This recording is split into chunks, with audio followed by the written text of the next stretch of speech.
ఏది అయినా ట్రై చెయ్యి ఆచి చికెన్ మసాలా. ఎస్, అయితే కరీంనగర్కి సంబంధించినటువంటి కార్పొరేషన్ ఎన్నికల ఫలితాలు కాస్త ఆలస్యంగా వెలువడుతున్నా కూడా చాలా స్పష్టంగా ఇక్కడ బీజేపీ ఆధిక్యత కనపరుస్తుందని చెప్పుకోవాలి. అందరూ అంచనా వేసినట్టుగానే కేంద్ర మంత్రి స్థానిక ఎంపీగా ఉన్నటువంటి బండి సంజయ్ ఈ ఎన్నికను చాలా సీరియస్గా తీసుకున్నారు. బీజేపీ అధిష్టానం కూడా ఈ ఎన్నిక మీద చాలా సీరియస్గా ఆలోచన చేస్తుంది. ఎందుకంటే ఎలా అయినా సరే ఈసారి కరీంనగర్ కార్పొరేషన్లో బీజేపీ జెండా ఎగరవేయాలనేటువంటి ఉద్దేశంతో మొదటి నుంచి కూడా ఎన్నికల సంబంధించినటువంటి క్యాడర్ అంతా కూడా ఆ యంత్రాంగం అంతా కూడా పనిచేసిందని చెప్పాలి. అందుకు తగ్గట్టుగానే మొత్తం 66 డివిజన్లకు కాను కరీంనగర్ కార్పొరేషన్ ఫలితాల్లో తొలి ఫలితం అంటే ఏదైతే ఎన్నికలకు సంబంధించినటువంటి పోస్టల్ బ్యాలెట్లు ఉన్నాయో ఈ పోస్టల్ బ్యాలెట్ల ఫలితాల్లో చాలా స్పష్టమైనటువంటి ఆధిక్యత కనిపిస్తుంది. 66 డివిజన్లో 42కు పైగా స్థానాల్లో బీజేపీ ఆధిక్యతలో కొనసాగుతుంది. కాంగ్రెస్ కేవలం 9 నుంచి 10 స్థానాల్లో, ఇక బీఆర్ఎస్ 3 స్థానాలకు మాత్రమే పరిమితమైందని చెప్పాలి. ఇతరులు కూడా ఎంఐఎం కూడా ఇక్కడ కాస్త ఒక 2, 3, 4 డివిజన్లో మెజారిటీ కనిపిస్తుంది అనుకున్నప్పుడు కూడా ఎంఐఎం ఇప్పటివరకు ఖాతా తెరవలేదు ఆధిక్యతలో అని కూడా చెప్పవచ్చు. అయితే చాలా స్పష్టంగా బీజేపీ వన్ సైడ్లో ఉంది.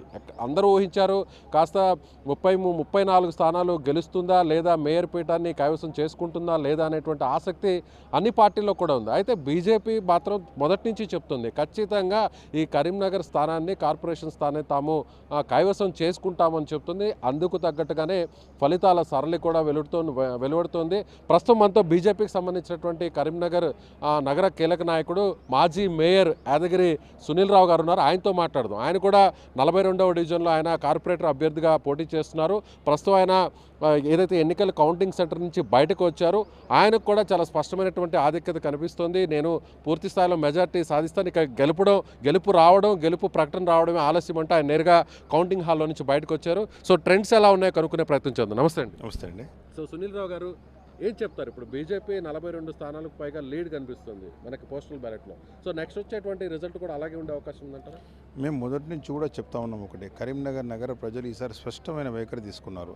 ఎందుకంటే ఈ కరీంనగర్ నగరంలో అభివృద్ధి కొనసాగాలి. గత 6.5 సంవత్సరాలుగా బండి సంజయ్ కుమార్ గారి నాయకత్వంలో స్మార్ట్ సిటీ కావచ్చు, అమృత్ కావచ్చు, రకరకాల వందల కోట్ల వేల కోట్ల రూపాయలను తీసుకొచ్చి కరీంనగర్ నగరాన్ని ఏ విధంగా అభివృద్ధి చేసినారో ఆ అభివృద్ధి అంతా కొనసాగాలంటే బీజేపీతో సాధ్యమని చెప్పి ప్రజలు స్పష్టంగా నమ్మారు. మరి ఇంకోవైపు బీఆర్ఎస్ అండ్ కాంగ్రెస్, ఎంఐఎం కుట్రలను కూడా ప్రజలు చూసినారు. 3 పార్టీలు ఏకమై ఎంఐఎంకి అయితే మేయర్ పీఠాన్ని కట్టబెట్టే కుట్రలు చేస్తూ ఉన్నారో దాన్ని కూడా గమనించినారు. కాబట్టి ప్రజలు స్పష్టమైన వైఖరి తీసుకొని ఈరోజు బీజేపీ మొగ్గు చూపడం జరిగింది. ఈరోజు పోస్టల్ బ్యాలెట్ వస్తే దాదాపు 42 నుంచి 40 స్థానాల్లో బీజేపీకి స్పష్టమైన ఆధిక్యత ఉంది. మెయిన్ కౌంటింగ్ కూడా స్టార్ట్ అయింది. మెయిన్ కౌంటింగ్లో కూడా బీజేపీ అభ్యర్థులు స్పష్టమైన ఆధిక్యత కొనసాగుతూ ఉన్నారు. తప్పకుండా కూడా మెజార్టీ స్థానాలకు మించి మనం బీజేపీ కైవసం చేసుకొని కరీంనగర్ నగర మేయర్గా బీజేపీ అభ్యర్థి తప్పకుండా కూడా మేయర్ పీఠం కైవసం చేసుకోబోతా ఉన్నారని స్పష్టంగా చెప్తాను. దీనికి ప్రజల వద్దకు మనం చేసినటువంటి ప్రచారం కావచ్చు, మా నాయకుడు బండి సంజయ్ కుమార్ గారు చేసినటువంటి రోడ్ షోస్ కావచ్చు, మహిళా సోదరిమల యొక్క కార్యక్రమాలు కావచ్చు, గడప గడపకు ప్రచారం కావచ్చు, అభివృద్ధి విషయంలో మేము గతంలో చేసినటువంటి విషయాలు ప్రజల దృష్టికి తీసుకెళ్ళడం కావచ్చు, రాబోయే రోజుల్లో ఏ విధంగా అభివృద్ధి కొనసాగాలంటే బీజేపీ వల్లనే సాధ్యమవుతుంది. కాంగ్రెస్ పార్టీ ప్రభుత్వం గత 2 సంవత్సరాల్లో ₹1 కూడా కరీంనగర్ మున్సిపల్ కార్పొరేషన్కి ఇవ్వనటువంటి విషయాన్ని కూడా మేము ప్రజల దృష్టికి తీసుకెళ్ళాం. ఈ ఒక కుమ్మక్క రాజకీయాలు తీసుకెళ్ళాం, అభివృద్ధికి సహకరించకపోయిన విషయాన్ని తీసుకెళ్ళాం.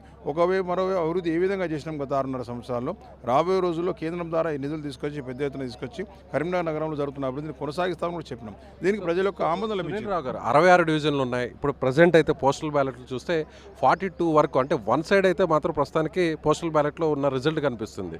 మెయిన్ కౌంటింగ్లో కూడా పోస్టల్ బ్యాలెట్ చాలా తక్కువ స్థాయిలో ఉంటాయి, తక్కువ సంఖ్యలో ఉంటాయి. కానీ మెయిన్ రిజల్ట్ అందుకు ఒక్కొక్కసారి విరుద్ధంగా కూడా వచ్చే అవకాశం ఉంటుంది. అయితే ట్రెండ్స్ చూస్తుంటే వన్ సైడ్ అంటే 42 పైన వరకే ఉన్నాయి.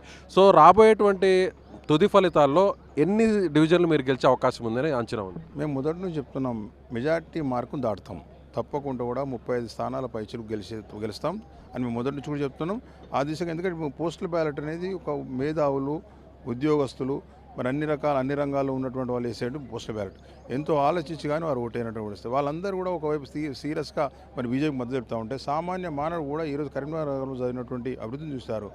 ప్రతి ఒక్కరు కూడా అభివృద్ధిని కొనసాగింపు చేయాలనే ఆలోచనతో బీజేపీకి మద్దతు చేసినారు. మేము తీసుకునే వాళ్ళు అభివృద్ధి నినాదమే. ఈ ఎన్నికల్లో బండి సంజయ్ గారు తీసుకునేది అభివృద్ధి నినాదం.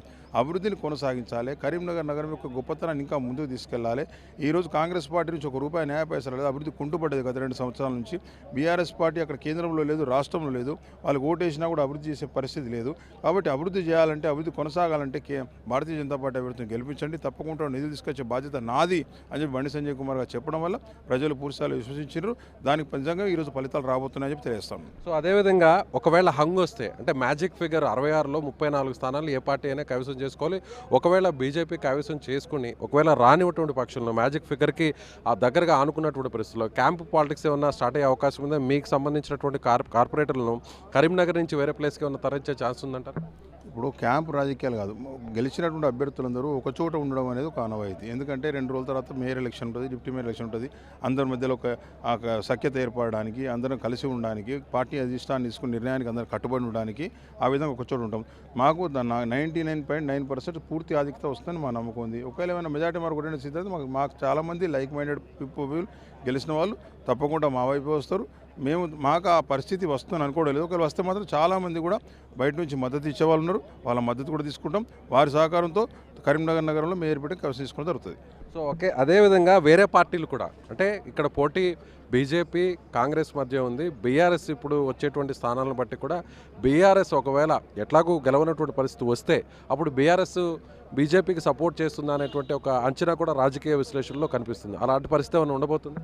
ఇప్పుడు నేను ఎవరి పేరు తీసుకోదలుచుకోలేదు. ఎందుకంటే భారతీయ జనతా పార్టీ ఒకవేళ మీరు అన్నట్టుగా 1-2 సీట్లు ముందు తగ్గితే మాకు లైక్ మైండెడ్ ఎవరైతే భారతీయ జనతా పార్టీ పట్ల విశ్వాసం ఉన్నవాళ్ళు, భారతీయ జనతా పార్టీ మా సంజయ్ కుమార్ గారి నాయకత్వం పట్ల విశ్వాసం ఉన్నవాళ్ళు, మరి కేంద్రం ద్వారా కరీంనగర్ అభివృద్ధి కొనసాగాలని ఆలోచించే వాళ్ళు, అభివృద్ధి గెలిచిన డివిజన్లలో వారి డివిజన్లలో కూడా అభివృద్ధి కావాలనుకునే వాళ్ళు తప్పకుండా కూడా భారతీయ జనతా పార్టీ వైపు వస్తారు. వారి మద్దతు తీసుకుంటాం. తప్పకుండా కూడా మాకు మెజారిటీ వచ్చినా కూడా ఒకవేళ మెజారిటీ వచ్చినా కూడా మా వైపు కలిసి వచ్చాలని తీసుకుంటాం. ఒకవేళ మెజారిటీ 1-2 సీట్లు కూడా తప్పకుండా వారి మద్దతు స్వీకరిస్తాం. వారికి కూడా వారి డివిజన్లలో రేపొద్దున భవిష్యత్తులో అభివృద్ధి కార్యక్రమాలు చేపట్టాలంటే కూడా నిధులు అవసరం. ఈరోజు నిధులు లేమితోటి గత 2 సంవత్సరాలుగా అభివృద్ధి అంతా కుంటుపడిపోయిన పరిస్థితి. కాబట్టి కాంగ్రెస్ పార్టీ వాళ్ళు చెప్తున్నారు మరి నిధులు లేవు, నిధులు ఇచ్చే పరిస్థితులు ఏం చెప్తా ఉన్నారు. మరి నిధులు రావాలంటే మా మంత్రి గారు, కేంద్ర మంత్రి గారు బండి సంజయ్ కుమార్ గారు కేంద్రం నిధులు తీసుకొస్తామని హామీ ఇచ్చినారు. తప్పకుండా కూడా వారు గెలిపించిన డివిజన్ ప్రజల కోసం, వారి డివిజన్ అభివృద్ధి కోసమైనా మాతో కలిసి వస్తారని ఆశిస్తా ఉన్నాం. సో అదేవిధంగా ఎక్స్ అఫీషియో మెంబర్స్ ఓటింగ్ కూడా చాలా కీలకం కాబోతుంది. సో ఎక్స్ అఫీషియో మెంబర్స్గా ఎవరు ఉండబోతున్నారు? ఇప్పటివరకు అయితే 3 ఎక్స్ అఫీషియో మెంబర్స్ ఉన్నారు. కరీంనగర్ పార్లమెంట్ సభ్యునిగా సంజయ్ కుమార్ గారు, మానకొండ ఎమ్మెల్యే గారు, కరీంనగర్ ఎమ్మెల్యే గారు. మా ఎమ్మెల్సీలు కూడా 2 ఉన్నారు. వారు కూడా కరీంనగర్లో తీసుకుంటారనే ఆలోచన పార్టీ చేస్తూ ఉంది. పార్టీ నిర్ణయిస్తే మాకు 3 ఎక్సెప్షన్ మెంబర్లు అవుతారు. దానికి అనుగుణంగా 71 మంది మ్యాజిక్ ఫిగర్ అవుతుంది. మ్యాజిక్ ఫిగర్ 71లో 36 మ్యాజిక్ ఫిగర్ అవుతుంది. దానికి అనుగుణంగా 36 కంటే మేము ఎక్కువ సంఖ్యను సేకరించుకుంటాం. తప్పకుండా కూడా మేయర్ పీఠం కైవసం చేసుకుంటాం.